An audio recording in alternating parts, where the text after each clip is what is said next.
Hello বন্ধুরা, বর্তমানে আপনি যদি একটি প্যান কার্ড ব্যবহৃত ব্যক্তি হন বা আপনার কাছে যদি একটি প্যান কার্ড থাকে বা আপনাদের পরিবারে কারোর কাছে যদি একটি প্যান কার্ড থাকে, তাহলে আপনাদেরকে জানিয়ে দিচ্ছি যে বর্তমানে কেন্দ্র সরকার ভয়ঙ্কর একটি ঘোষণা করা হয়েছে, যেখানে পরিষ্কারভাবে জানানো হয়েছে যে যদি একটি প্যান কার্ড থাকে তাহলে আপনাদেরকে এই মার্চ মাসের মধ্যেই এই কাজটি করে নিতে হবে, না হলে আপনাদেরকে 10,000 টাকা পর্যন্ত জরিমানা দিতে হবে। এই 10,000 টাকা ছাড়াও, জরিমানা ছাড়াও আইনত আপনাদেরকে শাস্তিও হতে পারে। তা এই 10,000 টাকা জরিমানা লাগবে না এবং কোনো সমস্যায় পড়তে হবে না। তা আমরা কীভাবে, তা আমরা এই ভিডিওর মাধ্যমে দেখে নেব। চলো ভিডিওটা শুরু করা যাক। শুরু করার আগে একটাই রিকোয়েস্ট, ভিডিওটা সম্পূর্ণ দেখবে এবং চ্যানেলে নতুন হলে প্লিজ চ্যানেলটা সাবস্ক্রাইব করে দেবেন। আর যারা সাবস্ক্রাইব করে রেখেছেন তাদেরকে অসংখ্য ধন্যবাদ।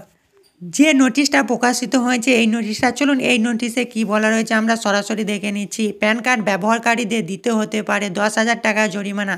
যে সকল ব্যক্তিরা এখনও প্যান কার্ডের সঙ্গে আধার লিঙ্ক করেনি তাদের জন্য এ খবর যে অত্যাধিক গুরুত্বপূর্ণ। এগিয়ে আসছে প্যান কার্ডের সঙ্গে আধার কার্ডের লিঙ্ক করার শেষ সময়সীমা 31শে মার্চ 2022-এর মধ্যে প্যান কার্ডের সঙ্গে আধার লিঙ্ক করতে হবে। যদি এই নির্দিষ্ট তারিখের মধ্যে প্যান কার্ডের সঙ্গে আধার কার্ড লিঙ্ক না করা হয় তবে প্যান কার্ড বাতিল হতে পারে। এছাড়াও কোনো প্যান কার্ড ধারক যদি আধার লিঙ্ক এর সময় মধ্যে আধার লিঙ্ক না করতে চায় বা আধার লিঙ্ক না করে, তাকে দিতে হবে 10,000 টাকা ফাইন। এর উল্লেখযোগ্য, কেন্দ্রে এর আগে বেশ কয়েকবার প্যান কার্ডের সঙ্গে আধার কার্ড লিঙ্ক না করায় সময়সীমা বৃদ্ধি করেছিলেন। সেই দিকে তাকিয়ে মনে করা হচ্ছে যে 31শে মার্চ 2022 এর শেষ তারিখ। যদি এই নির্ধারিত তারিখের মধ্যে কোনো ব্যক্তি প্যান কার্ডের সঙ্গে আধার লিঙ্ক না করেন তবে mutual fund, stock, bank account খোলা ইত্যাদি ক্ষেত্রে ফলে প্যান কার্ড আর কাজ করবে না। ফলে এই কাজগুলি আটকিয়ে যাবে, কারণ এইসব কাজ প্যান কার্ড বর্তমানে কেন্দ্র বাধ্যতামূলক করেছে।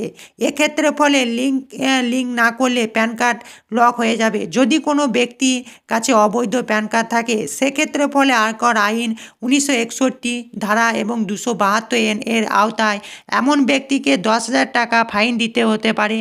এর আগে প্যান কার্ডের সঙ্গে আধার কার্ড লিঙ্ক করার ক্ষেত্রে সময়সীমা অতিক্রম করলেও কোনো ফাইনেলের ব্যবস্থা ছিল না।